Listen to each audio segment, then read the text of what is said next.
Hey everybody.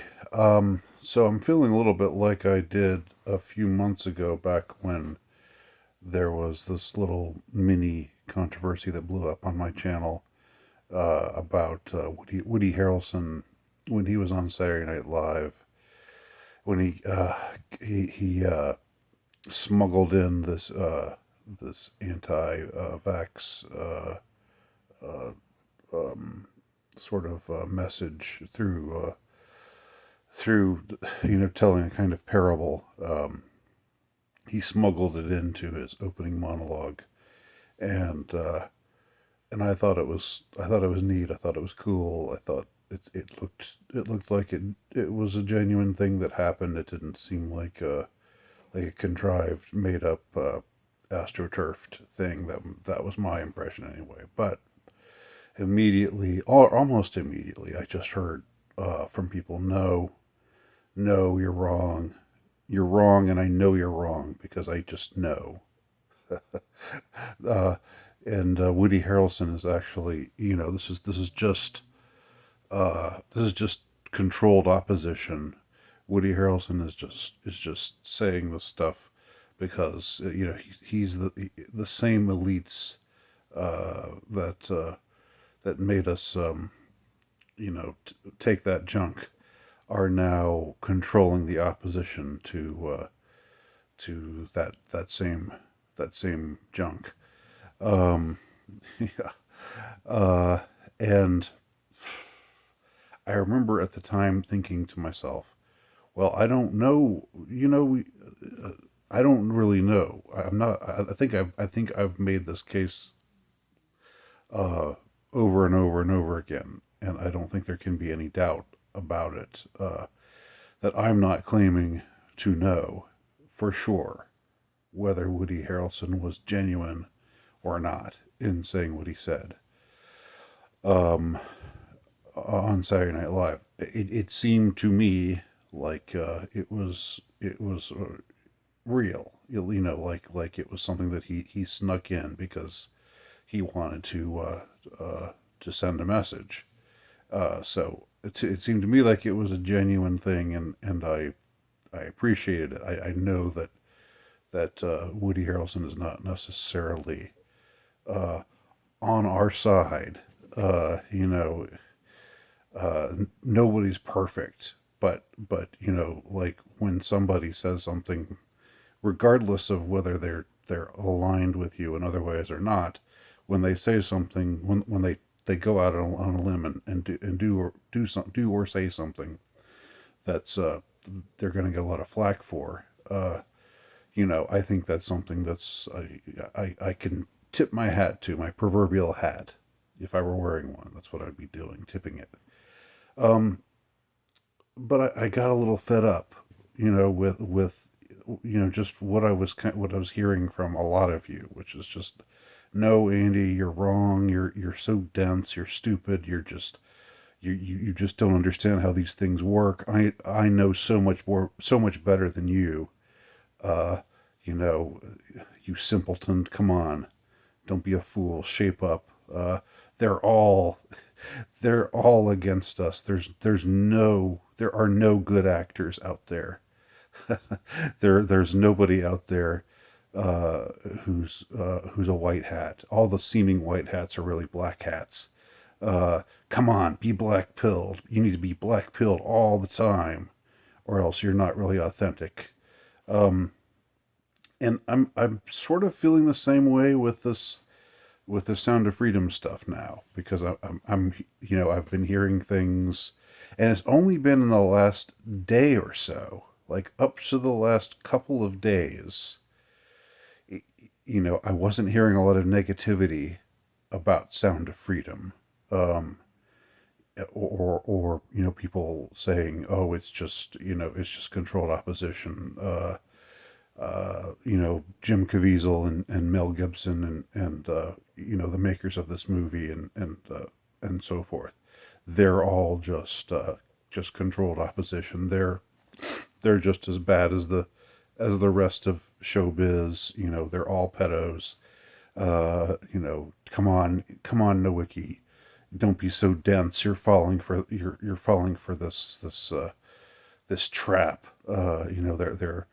They're pretending that this is, you're falling for it. They're offering a false hope, and you're falling for it. You fool, you idiot, you simpleton, you moron. I'm hearing more and more of that kind of thing. Uh, it's not always so personal. I guess I'm overemphasizing the personal insult aspect of it, but I do get, there is like there's a certain degree of condescension that some black pill types can have. That's quite galling, because the fact is, okay, to the black pilled out there, to those who think that Sound of Freedom is just controlled opposition. Like Owen Benjamin is apparently saying now that Jim Caviezel is just a he's just as much of a pedo freak as the rest of Hollywood. And this same Owen Benjamin who was riding with right there with Hollywood. He was in the midst of it all. He was dating Christina Ricci. He was a presenter on shows. He was locked in, and he wasn't saying that much bad about his fellow actors, until he got booted. I think the stand that he took was a good one, and I'm not denigrating him for that, but it's just like now how not to pick on him exclusively, but this is just he to me is an example of this, reacting with this kind of bitterness against the industry that no longer accepts him as one of their own. Whereas when he was with them, when he was doing their thing, and not and there wasn't any friction, then he was fine. But after he got booted and became this outsider and sort of spiraled, then he becomes this black pilled another one of the condescending black pill types who says, "Oh, well, I see through all of it, and I know that, you idiots who are falling for the Sound of Freedom psyop, you're just fools, and I know better." How do you know better? How exactly? I mean, what is your inside knowledge here? Oh, you don't have any. It's just you just know, you're just smart, and so you know that your perspective is correct, and that those who are seeing Sound of Freedom differently are just wrong. It's just like it's very easy to deride people who see good sign, who see something good or worthwhile happening, and believe in it, right? It's very easy to just say, "Oh, you bunch of idiots and fools," and it's like, to have this kind of to cop this kind of superiority. I don't know, and it does seem to me, speaking as someone who is a proud conspiracy theorist, it does seem to me that among us types, there's a certain there's a certain sort of a certain prototype, or archetype, or some kind of type of a certain type of conspiracy theories. It seems like there's always this temptation to just be like, oh, you all are just hopelessly naive. I see through all of it. I know that Jim Caviezel is is a freak and a pedo, just like the rest of Hollywood, and that makes me, superior to you because I am more black pilled than you, because I have less hope than you, because I don't believe that there are any good people out there doing anything that's visible. It's all just a play. It's all just calculated. It's all just one massive calculation. That with the enemies on one side and the controlled op on the other, and all of the all of the seemingly good stuff that's happening, all of the people who are doing things that seem to be commendable. They're really they're really just controlled op, and you're just a fool and an idiot, and you really need to stop being so naive and foolish and just wise up and be depressed and demoralized forever.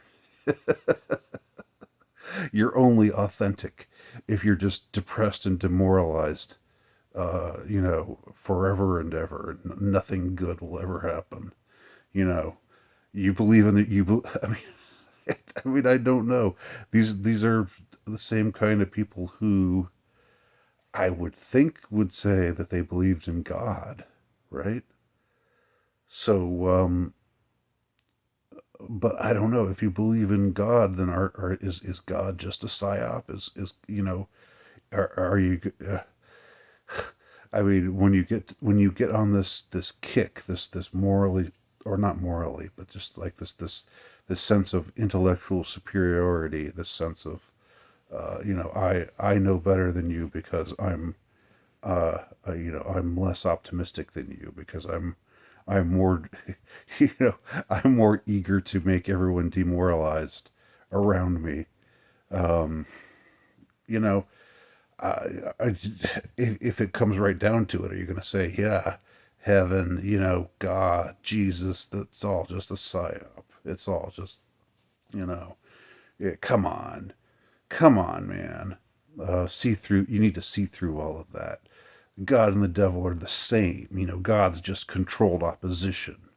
I mean, if you take it, if you take this tendency and really take it to its, I won't say logical extreme, but take it to its to the extreme that it seems to want to go. At least these people seem to want to go to.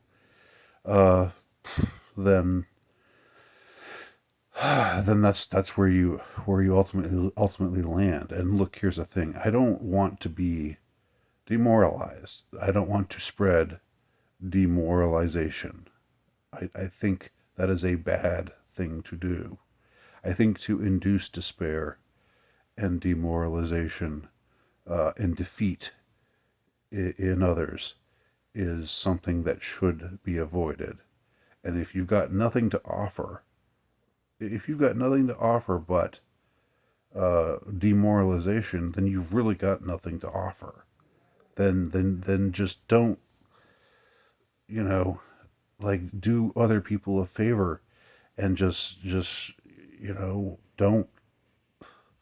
I don't want to say don't speak up, because then I'll have people yelling at me saying, "Oh, you're telling me I can't express my opinion." But I do think that if all you have to offer is, well, that's just a psyop, that's just controlled op, that's just there's nothing authentic going on here. It's all just like, if you just keep jumping on that wagon over and over and over and over again, which a lot of you seem to want to do, then you've really got nothing to offer anybody. Like, just imagine, just think about that sometime. Think about who's hearing your message and what are they concluding. You know, When you don't even know, you don't know. It's okay to be suspicious, okay? But you don't know. It's okay to wonder, are they really on our side or not? It's perfectly fine to wonder that. I wonder that myself, okay? But I don't know, and you don't know. And until somebody gives me a reason, a legitimate reason to distrust them, I'm not just going to immediately believe the worst. You know, it's not a question of being idealistic or of eschewing cynicism or it's just like it's just being reasonable, being balanced. Anyhow, that's how I see it. And yes, this was a bit of a rant, but I mean, you guys do it to me. Like you guys bring this out in me sometimes, and again, believe what you want, and I'm not telling you not to believe what you think is true, but if you have, or if you're going to say something like, Sound of Freedom is a psyop, Sound of Freedom is controlled op, like, to give me, like, don't just say, well, it's out there and it's giving people hope, and so therefore it's wrong, and they're getting people hyped up about it, and all these idiots are jumping on the bandwagon. But I know better than all those idiots. That's not making a case. What is your case? What is the what is what if you can make a case based on actual evidence, then that's different. If just like with the Woody Harrelson thing, if you can make a case based on actual evidence that he was that he went and said what he said on SNL, which has become just this monster, this woke monstrosity. And he went on this show and smuggled in this bit of sanity, in the midst of this monologue. You're going to say something like, well, they wouldn't let him I mean, he must have cleared it with them. So they, they must have given their stamp of approval.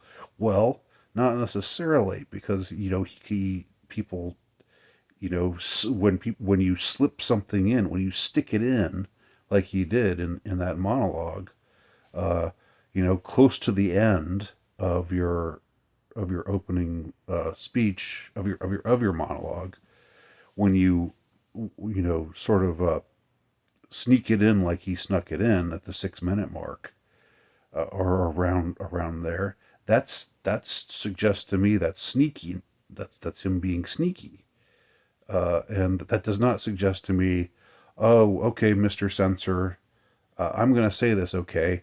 And then Mr. Censor says, yeah, say that because we're going to run a controlled op here. Ha ha ha ha ha. And we're going to give people false hope. Ha ha ha ha ha ha. Because there's nothing but evil. There's nobody anywhere doing good or speaking truth. And if they do ever speak truth, it's just because they're told to do it to be controlled opposition. Ha ha ha ha ha. All right, I think I'm going to wind down now. I think y'all get the impression of how I feel about all of this. Thanks for watching.